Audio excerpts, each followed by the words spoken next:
This is Marriage on the Half Shell, Raw and Exposed. So this is, what did we call it? Marriage Superglue. Marriage Superglue and Why Wait Part 2. Part 2. So this, I think, might be a little more technical. Is that I don't know about technical. Okay. I think the last one was a bit technical with the neurotransmitters. Okay. So we'll try not to. We talked all about that, and if you haven't heard that one, go back and listen to it. Yeah. It has some fun rants that Abby did. I like to do that. But it also talked about how neurotransmitters work in sex, and we presented that from a negative perspective, which is why you wait. And this time, I'm going to go through a list that I compiled of a bunch of reasons, maybe not all of them, but a bunch of reasons that are not religious, right? That you should wait until marriage before you have sex. And then after that, we'll talk about using the knowledge that we talked about last time related to the neurotransmitters, how you can use that knowledge along with everything else we talk about, how to have a good marriage, of course, but right. You can use this particular bit of knowledge related to the neurotransmitters to build a stronger marriage. Okay. All right. So I'm gonna read the stuff that I compiled through, and I'll give you. You want to comment? That's fine. You don't have to comment on all of them. Okay. Okay. So. You can call them life experience reasons. People have compiled these things, these reasons. Okay, so treating sexuality with respect reminds you of your value. It makes relationships easier, especially if the relationship ends, because there could be complicated emotions. And if you've been having sex, it makes the complicated emotions much more stronger, and there are more, and makes it a lot more difficult. Right. And of course, especially if you end up having a kid together before you get married, and then you decide to break up. I mean, yeah, then that's you're basically going to be bonded to that person for the rest of your life. Yeah. The rest of there's even just no if you getting marry around it. someone else, Yes. you're bonded to them. Yeah. All right. Shows that your partner is interested in you for you, not just because they're benefiting physically. And remember, everything I'm saying goes both ways. All right. Shows that you are committed.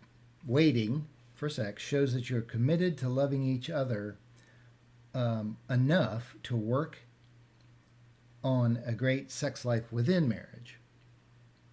Right? You're committed.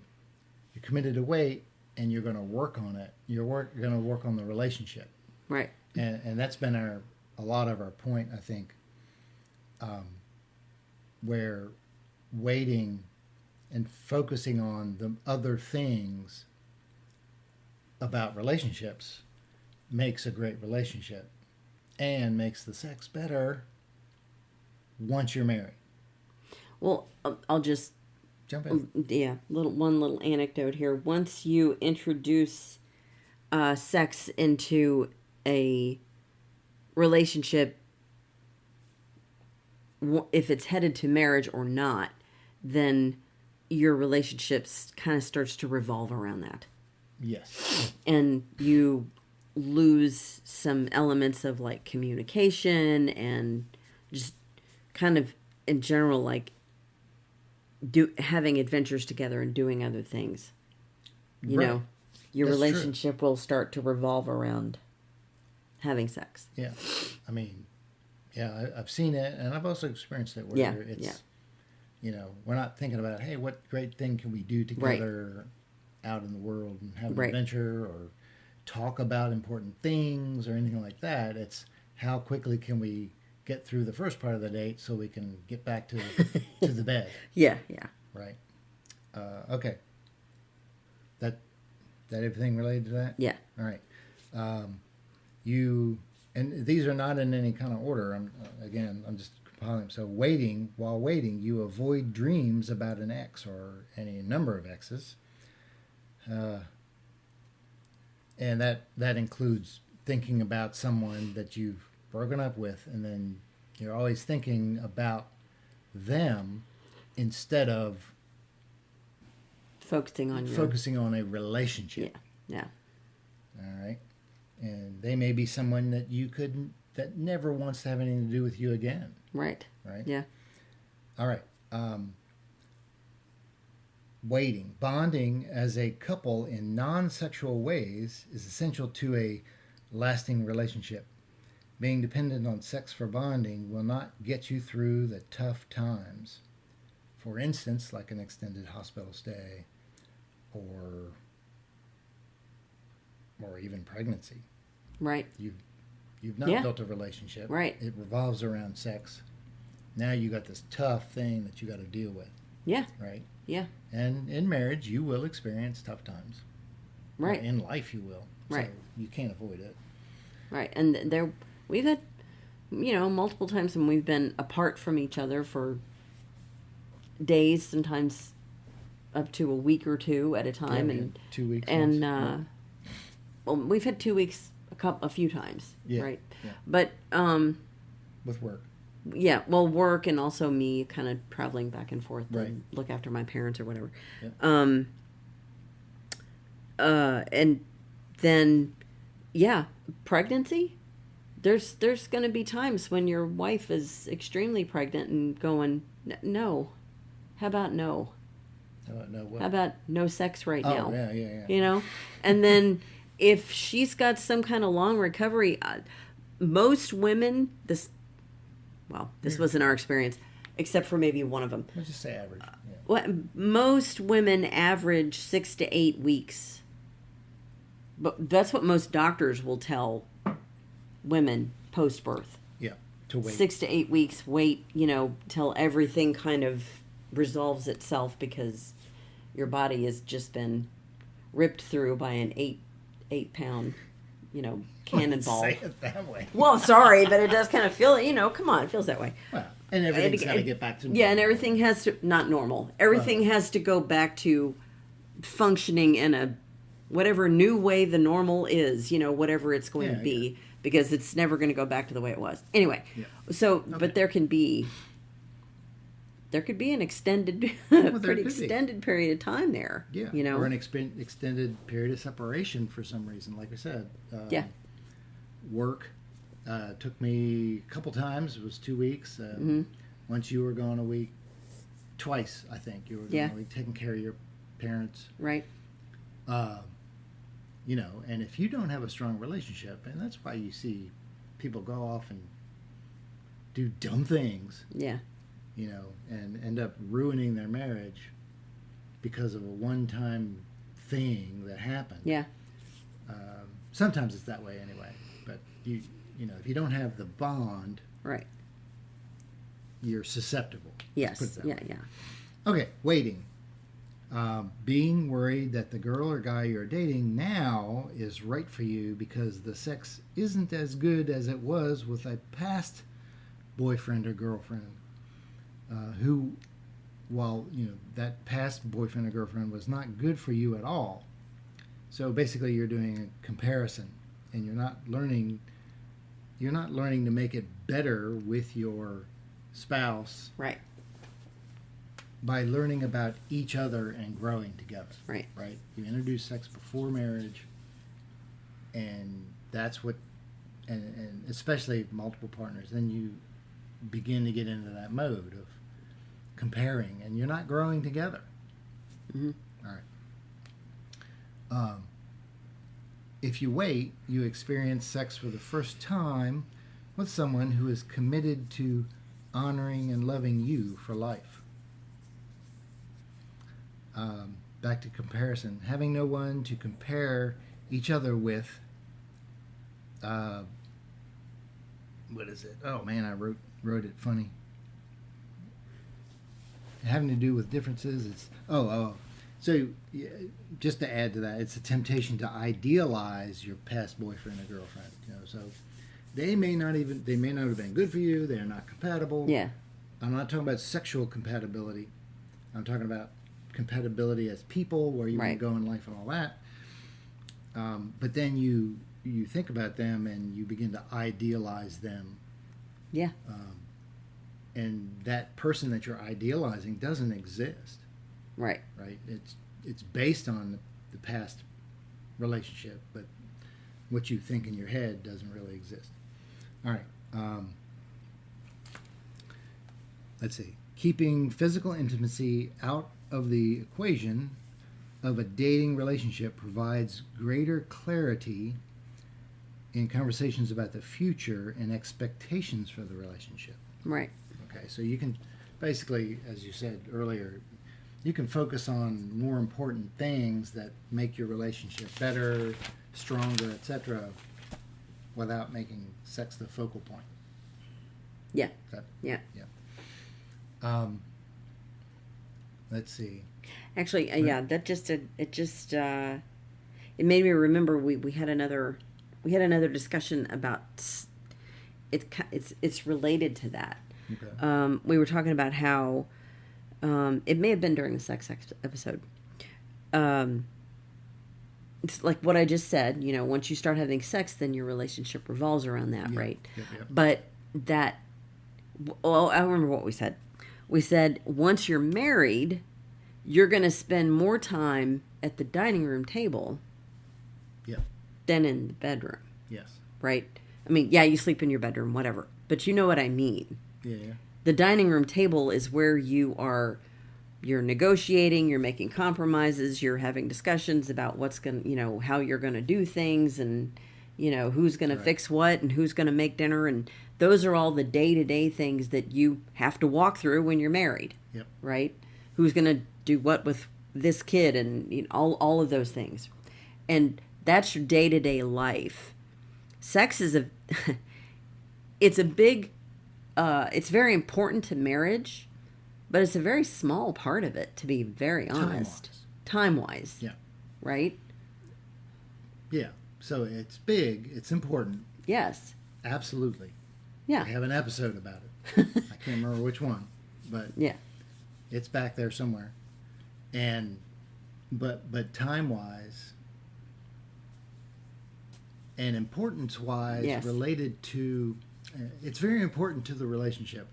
Trying to get this idea across that there's all these things that are of equal importance. There's sex, there's communication, there's your commitment, there's all of these, they're all equal in importance. Mm-hmm. But if you put sex way up here, then after you get married and you figure out that, well, we're not communicating and I don't feel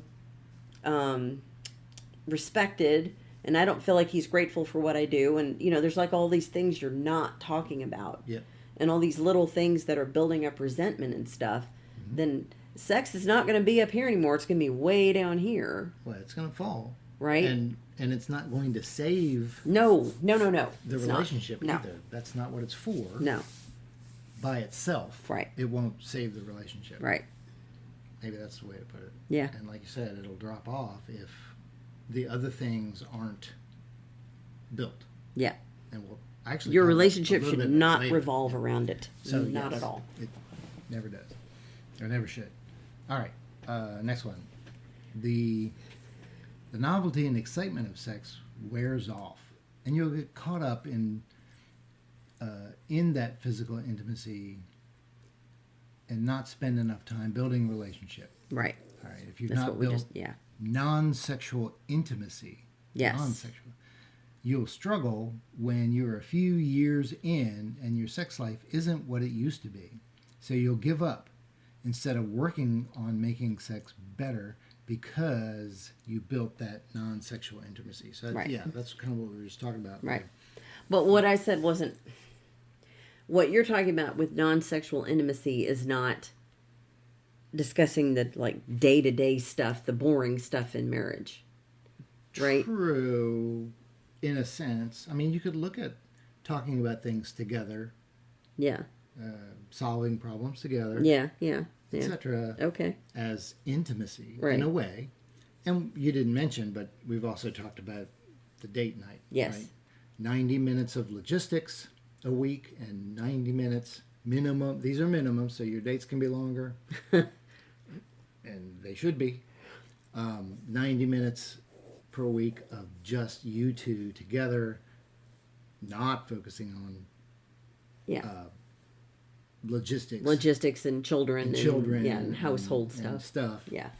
And not not having sex. Yeah. Right? You're together. So that's a date night. You go out and you do stuff together. Not that you can't have sex at the end of a date night. That's fun too. Yeah, sure. Absolutely. All right.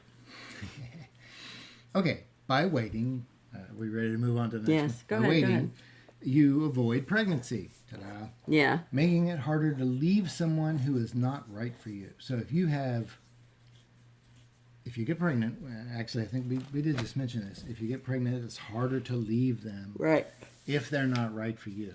And it's okay to leave someone when you're not right for each other. You have different goals or whatever. And you've communicated properly and you've kept sex out of it, then you can split as friends or at least split and not have this big emotional baggage that you carry with you, and we'll probably mention that. Right.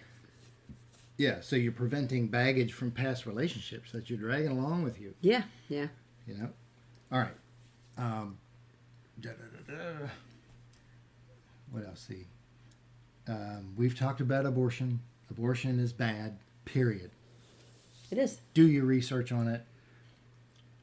It's not this easy, consequence-free way to get rid of the consequences of sex, which could be pregnancy. Right. It harms you. It hardens your heart. You should be pregnant within the security of a strong marriage. Okay. If you have an abortion, it affects your future relationship. Okay. Anyway, so that's enough of that about that. Waiting shows respect for each other through self-denial. Right. Yeah. All right. If you show respect and honor before marriage, you're more likely going to be showing respect and honor within the marriage. Yes. Okay. By waiting, you prevent sex from being a band-aid for relationship problems. So it keeps you from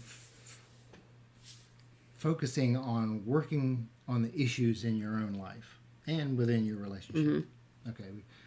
And that's a big theme here is sex before marriage just keeps you from focusing on what you should be focusing on.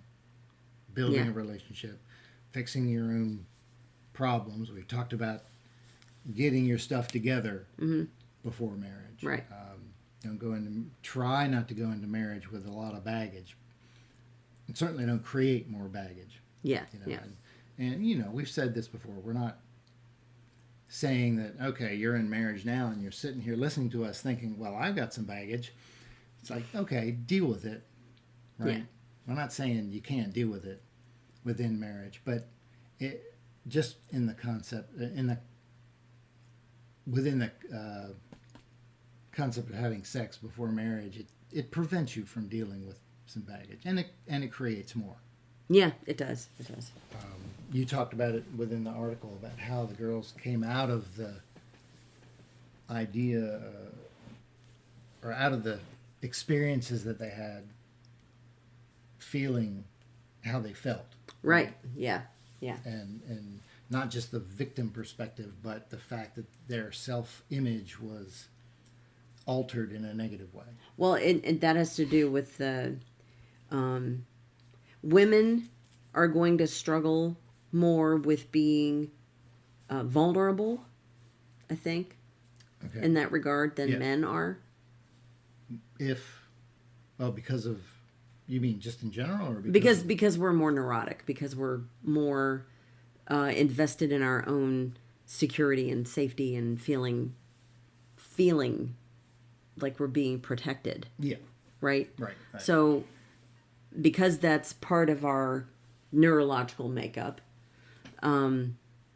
when you put yourself in that vulnerable position of just having sex with anyone over and over again, it will damage the way you see yourself. True. You know? Yeah. So you're going to start to see yourself as damaged goods. You just are. You are. And I mentioned that in the other episodes. Yeah. So you're saying you will see yourself. Yes. Body dysmorphia is a thing. That, yes. But other things related to it where you see yourself as less valuable. Yeah. And as I said in the previous episode, psychiatrists are finding that the partner sees you as less valuable. Yeah.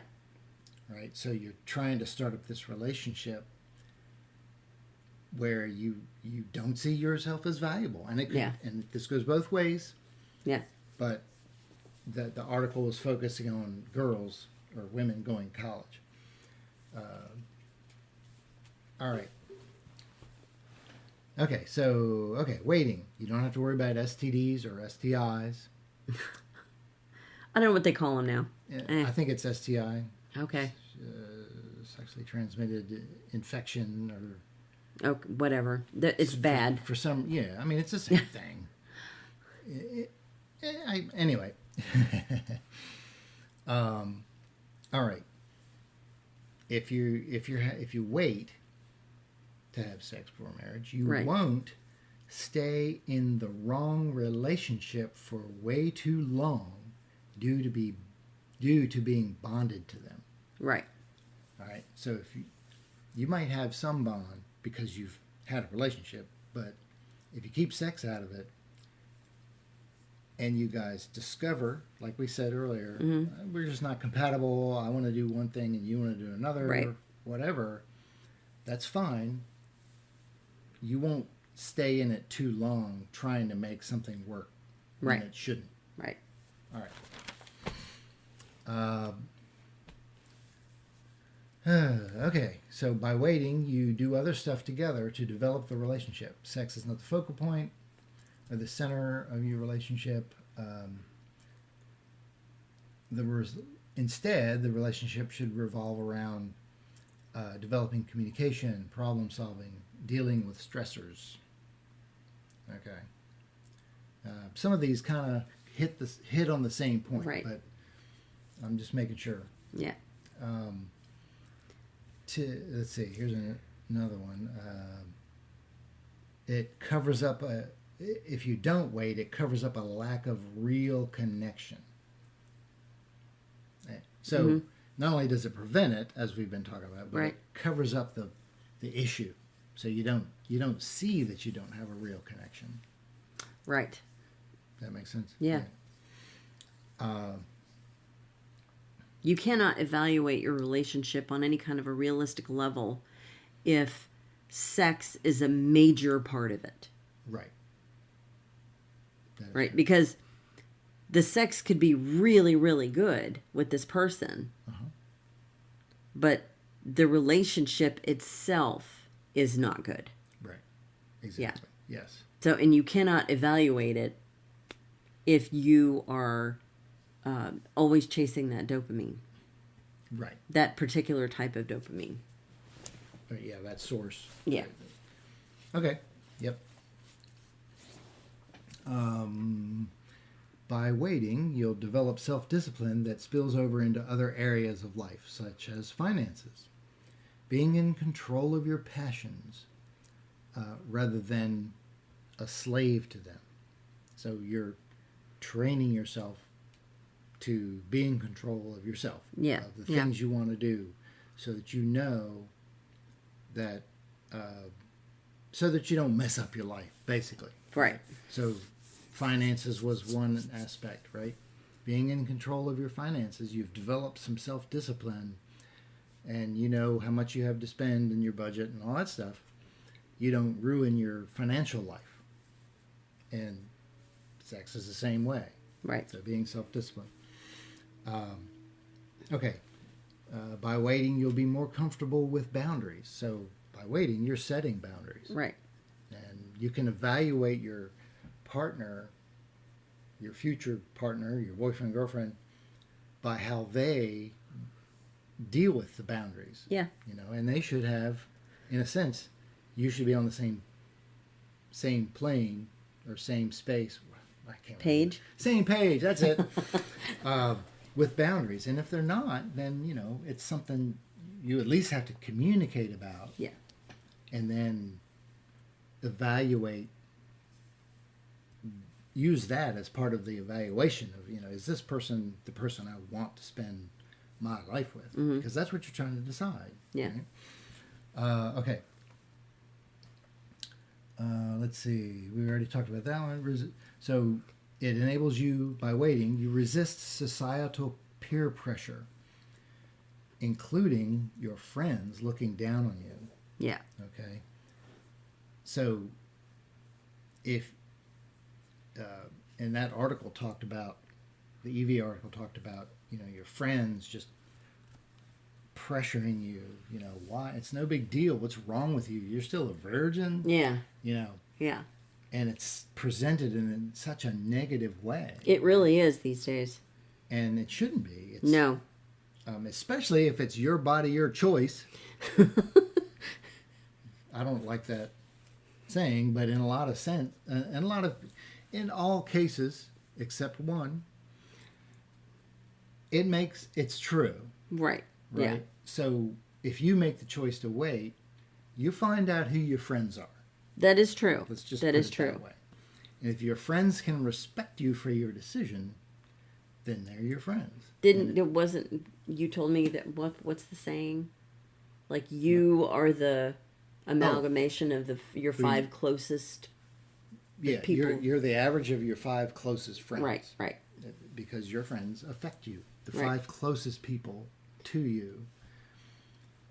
That is who you will be. Yeah, if those 5 people are putting that kind of pressure on you, you need to step back and ask yourself whether they're really friends or not. Yeah, and do they have your best interest in mind? Yeah.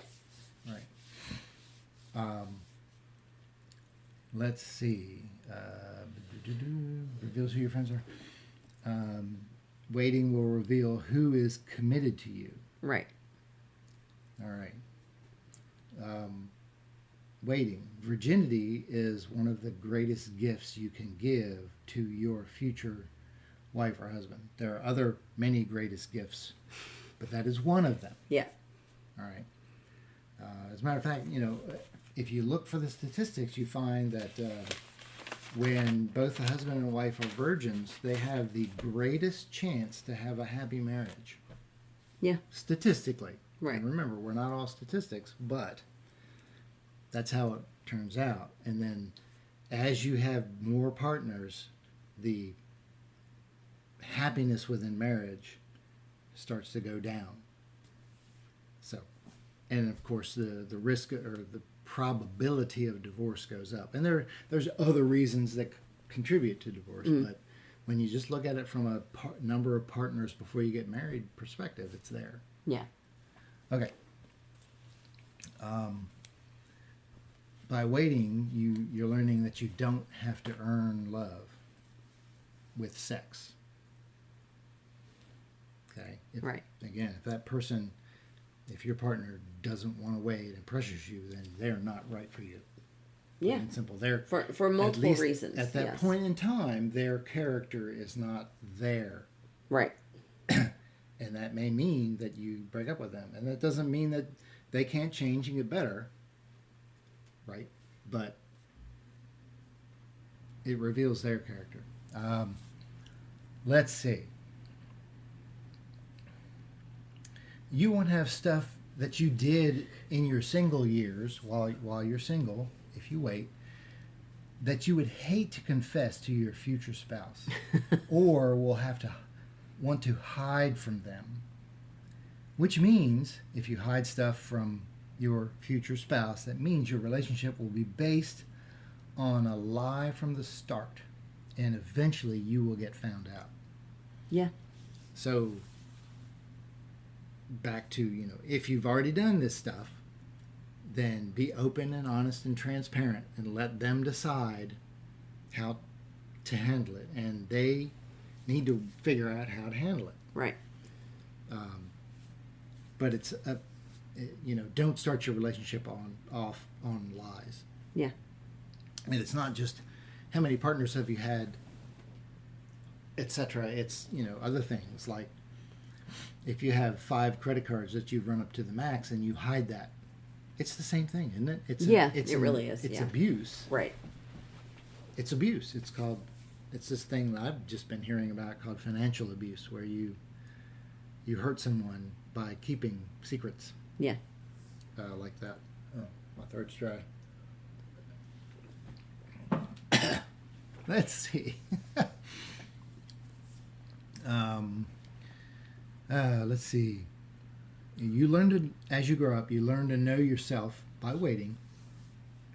You learn to know yourself without being caught up in this bonded relationship. Mm-hmm. Right? It doesn't mean you don't have a boyfriend and girlfriend that you're growing together with. Right. But you learn to know yourself better, and you don't have this confusion of sex and the excitement of it and all that stuff mixed in. Everything, yeah.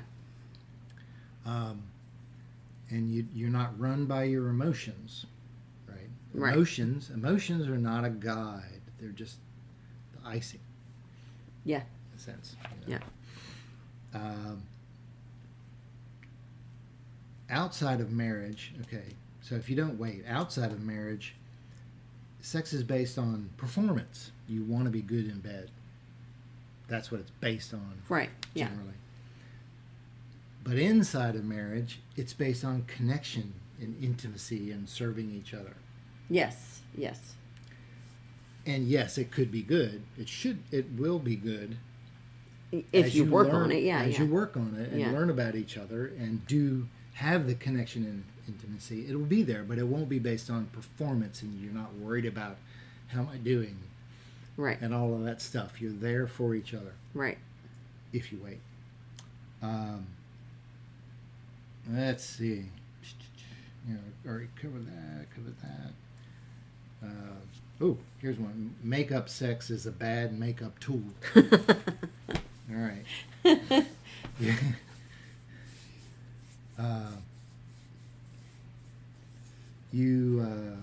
By waiting, it keeps your loyalty to one person, which is your spouse, and by not waiting, your loyalty declines or decreases personal fulfillment with that person. And we kind of talked about looking back, comparisons and things like that. Right. So, and then we talked about an increased probability of divorce. Let's see, you have trouble moving on from an ex that you've had sex with.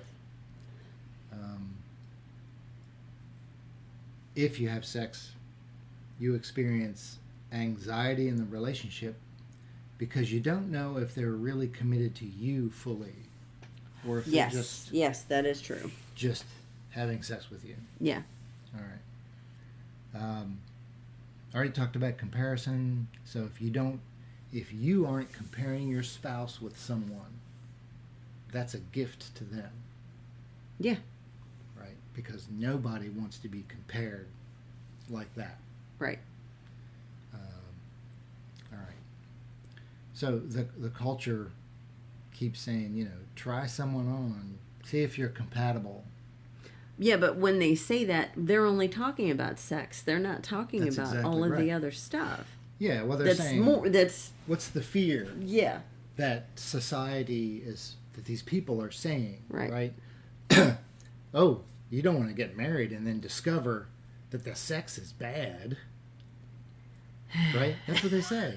But the thing is, the sex is always bad when you first start, right? Yeah, it can be. Yeah. So avoid all these other problems that I just listed. You don't need to try someone on, you don't need to discover if they're compatible, because every human male is compatible with every human female. Just by definition. We're compatible. Yeah. Physically. And the point of your marriage, one of the points of your marriage, is growing together. That's why we say get married young. Right. Don't, Yeah. Don't date for 5 or 6 years. Right? Now, we talk about vetting your future spouse. Right. You want to make sure that they're the one for you, or they're compatible with you in that way. Mm-hmm. Because you want good character and loyalty and care for each other and commitment and all of that we've talked about. Right. You're not going to discover any of that by having sex with them before you get married. We talked about that. Anything. But within sex, within marriage, you're learning about each other. You're discovering what each of you likes. Yeah. You're discovering what you like. Yeah. Because you don't know if you've waited. Yeah. But you're discovering that, and you discover it together, and how, and that's part of what builds your marriage, builds the bond. Yeah. Right. Sex, really, it ebbs and flows during life anyway. Yes. Right. It can be good in some seasons and not so good in some seasons. We've talked about that. It doesn't mean you don't keep having it. Right. But we when our kids were all younger and were in pregnant and nursing and having babies, and there's one in our bed, and then they're out of our bed, and it's just like it was all, we were all over the place for a long time, and a dog in our bed, there dogs, multiple dogs, and there was a season in there where we were like maybe twice a month. Yeah. And for a little while. And we've both been through a season where it's like it's on my to-do list. Yeah. Rather than you don't want that. It's like there. it's not on my I want to-do list. It's like, oh, okay, so I gotta grocery shop, I gotta clean the kitchen floor. Oh yeah, we haven't had sex in a while. I guess I should do that too. Yeah. It can turn into that in a marriage. You don't want it to stay there. Right. But if it has to keep it going. Yes. Definitely make sure that you do it. Yeah.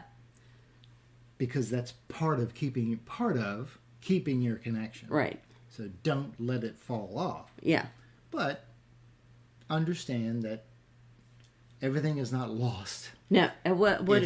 They used to tell us at church that everything is a season. And it is. Yeah. Or what was it? Constant change is here to stay. Oh, sure. But I hate that one. Everything is only for a season. Sure. So just understand that wherever you are right now, it's just a season. Yeah. Yeah. That's true. Yeah. All right. Let's see. Sex and marriage are not for our own personal gratification and pleasure. All right. So what you're giving each other is a beautiful experience of sacrificing something for someone else that actually builds that actually builds a life of fulfillment that exists on the other side of that sacrifice. Plus you get the pleasure too. Should I say that again? I will. Okay. Now you read it. Okay. Different voice. Okay. I'm choking up. Go ahead. It's the beautiful experience of sacrificing something for someone else that actually builds a life of fulfillment that exists on the other side of that sacrifice. Plus you get the pleasure too. Yep. Yep. All right. There is more to us as human beings than just an animalistic pursuit of pleasure and exhilaration. Yes. Yeah. All right. Okay. Well, we're just listing off. Okay. Those were the lists. Okay. That's the list. Okay. Hang on. So I'm going to check my notes. There's a few more. Culture friends we talked about. Awkward wedding night. If you wait, you're going to have an awkward wedding night. That is okay. You're with the one who has promised their life to you. You will figure it out. You'll figure out the physical stuff together. They're committed to you for who you are, not your body. All right. Does it mean that you are impure or damaged? There's the purity culture message that we don't agree with. Okay. The part of it that we don't agree with. Right. You are not impure or damaged. But you will have to deal with the consequences that we've talked about. So, waiting makes it easier to bond with that one person that you're going to spend your life with. And makes it more likely that you are going to spend your life yes, with that person. Right. And not waiting makes it more difficult. Yes. And you're going to have to work harder, at least in the early part of your marriage, to keep your marriage. Yeah. Now that, and of course, we've said before that, it doesn't just, you don't just drop off and stop working on it, and it's not this just this magical thing. It's work, but it's fulfilling work, if that makes sense. Of course. Okay. Alrighty.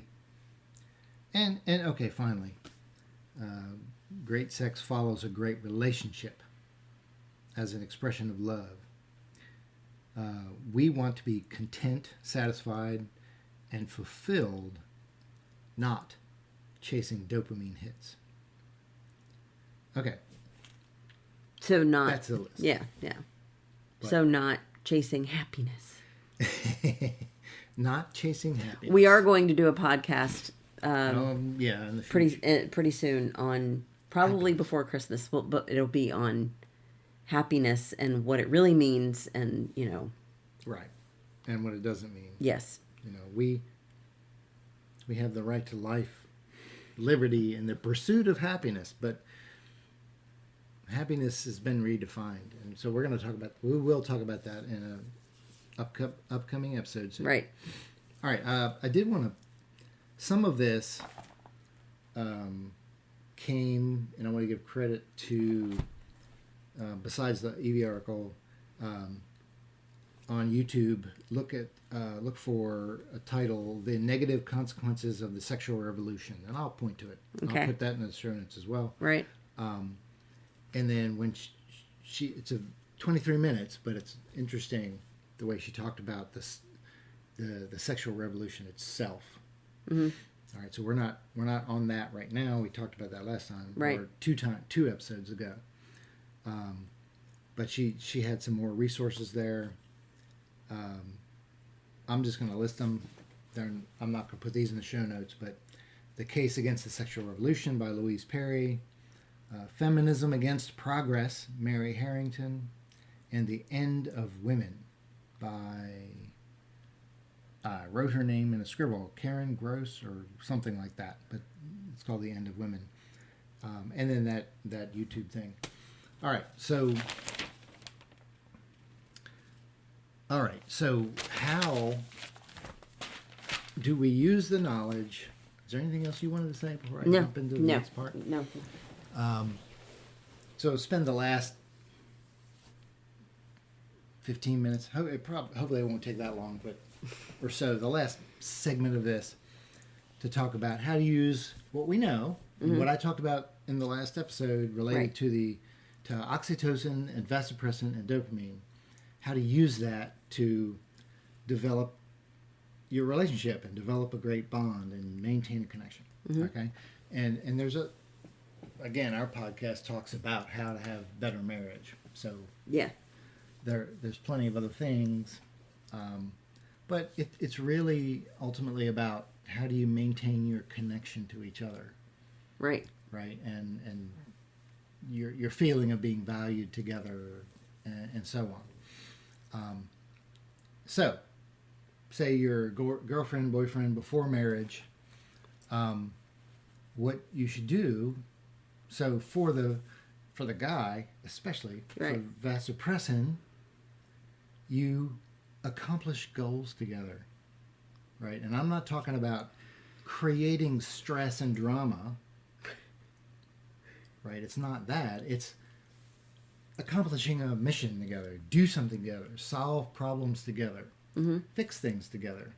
I mean, it could be something as simple as doing a puzzle, something complex, not a right. cheapy kids puzzle.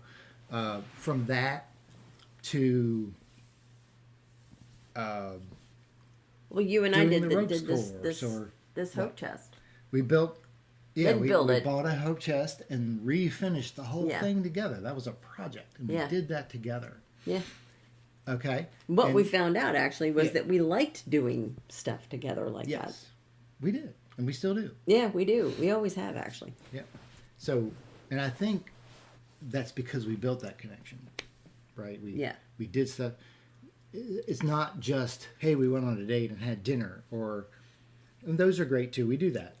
Or went to a concert or movie. You're just kind of sitting there doing something, and dates are necessary. Dinner is necessary. Yeah. Right? And I'll get to that in a second. But by doing things together like that, we built that bond. Yeah. And remember, we both get vasopressin. As a guy, I got more, and that helped bond me to you. Mm-hmm.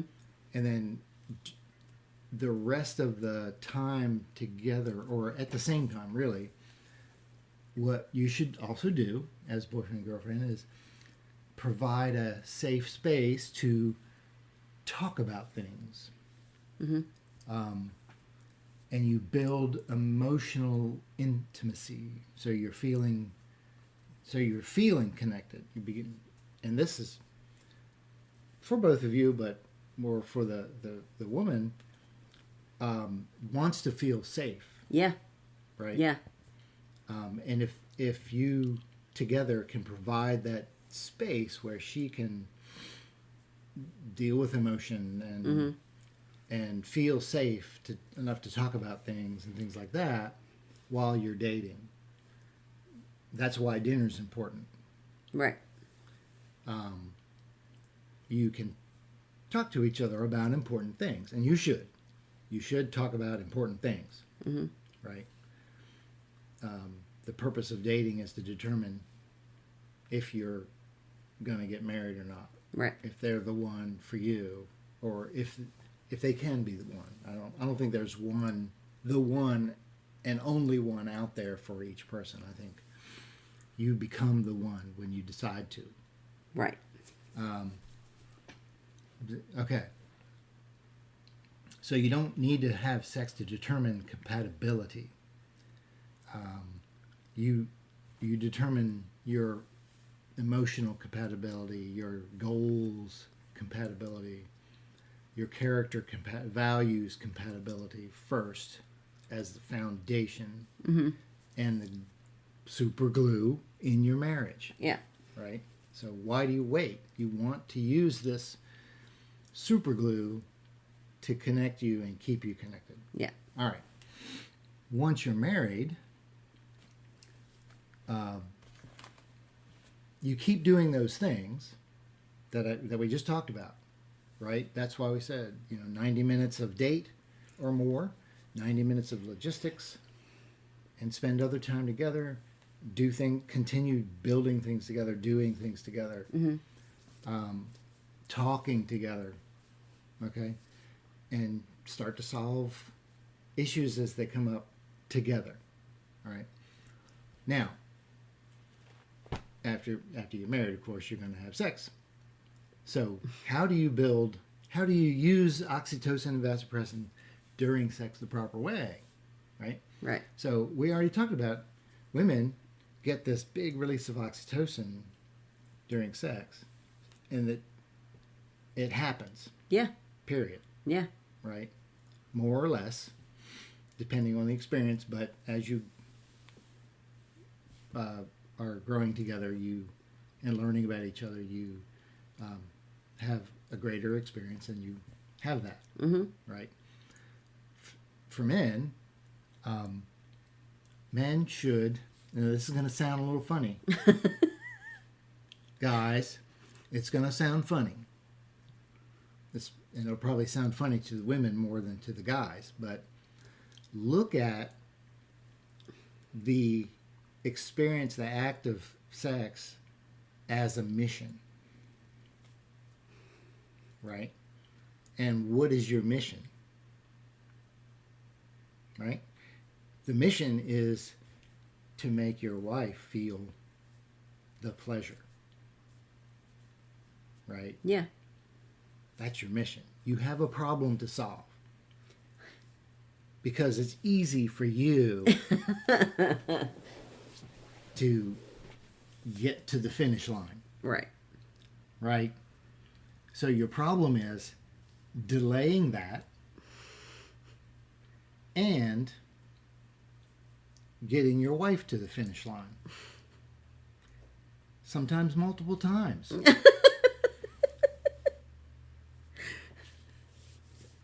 I'm not kidding. I know. Right? So that's your mission, husbands, in sex, is to get your wife to the finish line multiple times. So how are you going to solve that problem? You're going to communicate. Yeah. And get her to communicate with you. Right. And take your time and solve that, accomplish that mission. And then you can get to the finish line. And how do you get there, right? And it's talking to each other. You, in a sense, you're meeting the goal together. Right. Too. Yeah. Right? I mean, that's why I said it's going to sound funny, but in your, as a husband, that's your mind. Right. You're gonna look at it that way. So you want verbal feedback sometimes, directives are okay. Talk to each other. You have to. Right. And it doesn't have to be dirty talk. Just talk to each other. Right? About what feels good and what feels better and try this and all that stuff. Don't feel weird about it. Yeah. About doing that, right? And if, as a wife, give your husband the problem to solve, right? And then help him solve it. Yeah. All right. And in the end, also, this one note, it's like, never fake it. Don't do that, right? Because then you're introducing a lie into your relationship, and you haven't really accomplished the mission. Right. So don't fake it. Okay. I think that's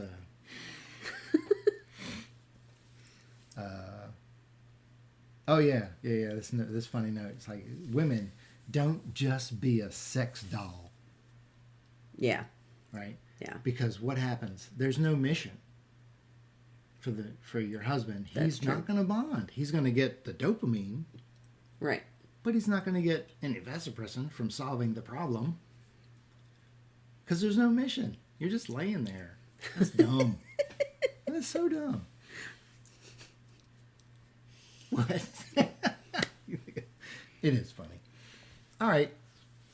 So there it is. I mean, the one aspect of using these neurotransmitters to build your connection, to maintain your connection. Obviously all the other things too, but that we talked about. But these are really strong. They are. That's why we spend so much time talking about the negative aspects of having sex before marriage, because these are so strong that they cause tons of problems if you misuse them. Yeah, It's just like, It's like misusing drugs. Yeah, it's it the is. same thing. Yeah, it really is. Right? Yeah. Okay. So anyway, I think we covered it all now.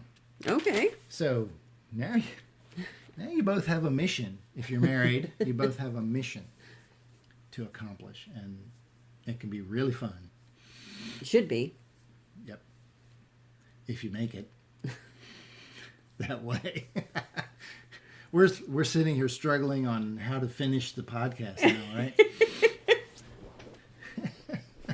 Well, I mean, we actually recorded the previous podcast this evening, so we've now been sitting here for 2 hours. Two and a half hours, just about 2.5 hours, after having had multiple discussions about all of this over the past. Yeah, this is not our first time talking about all this. Oh, heck no. And you have, to your credit, done most of the research. You have been listening to different, scientists and, neuroscientists and psychiatrists and all this kind of stuff, and you've gathered all this information. I think you kind of went down a rabbit hole and... A bit. Yeah. But, I mean, the rabbit hole of waiting. Yeah. And why you should. And there's reasons beyond... And there's others. There's reasons beyond... Jesus said don't do it. There are legitimate medical, neurological reasons for waiting. And that's what we're trying to present here. It's like... I was thinking about this the other day. Usually, when God gives a commandment in the Bible, even if it sounds odd, there's a reason for it. Okay, so, sure. And this is kind of a weird one, but well, we're talking about talking about weird things. In the Old Testament, there was the custom of circumcision, and circumcision was supposed to happen on the 8th day of the baby's life. Yep. Well, it just so happens that corresponds with the day that the baby's vitamin K is at its is supposed to be at its highest level. Well, vitamin K is what your body uses for blood clotting. Yeah. So it makes sense. So you do it on the 8th. There was a medical reason for him saying wait till the 8th day to circumcise.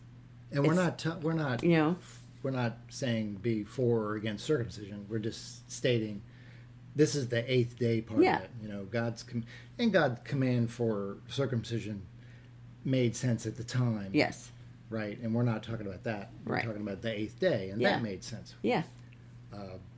Also at the time, some of the food restrictions at the time made sense. Yes. Because medically, the fact that how related to food preservation and all that stuff. Sure. And then it got to the point where it was advanced enough that God could say, eat anything you want. And that's what he did. Yeah. Yeah. Right. So, but God doesn't just arbitrarily say, do this and do that. That's not how things work. There's usually another reason behind it. And there's a reason that we're supposed to preserve sex for marriage that is, yes, religious. Right. And yes, based in our morals and our Christian ethics, but there's an awful lot of medical evidence to back it up too, and I think that's what we're really trying to drive home here is, there's good solid reasons all the way around for putting it off. Right, exactly. And you don't have to be a Christian. You should, but you don't have to be. Right. You don't have to. You don't have to be. Yeah. But the research is there. The medical research is there, and it's strong. And the psychiatric research is there. So that's that. Okay. All right. We're still trying to figure out how to end the episode. No, we're good. No? Are we good? Yeah. So we'll probably in the next month or so post another episode. We have several topics that we're discussing at the moment, so I'm not going to try to tease that right now. We don't know what's going to be next. No. We did promise one. The happiness one. Right. We will do. Right. But we're still working on that one. I'm doing some research on that one. There's a fantastic book by Gad Saad. Let's not get into too much. No, I'm not. Okay. But highly recommend the book. Just look up Gad Saad. Gad Saad. GAD and his last name is Saad. Yes. It's kind of funny. Yeah. Because he's doing a book on happiness. Yeah. But his last name is Sad. Well, the book is called The Sad Truth About Happiness. Yeah. So, anyway, we'll get into that Yeah. and other research that I'm doing. Okay. In that episode. Right. What else? Any other episodes that you want to mention that we'll lock ourselves into doing, or just want to say we're looking at stuff? No, we're just looking at some things right now. Yep. All right. Well, so we hope you have an awesome evening, and we'll talk to you soon. This has been Marriage on the Half Shell.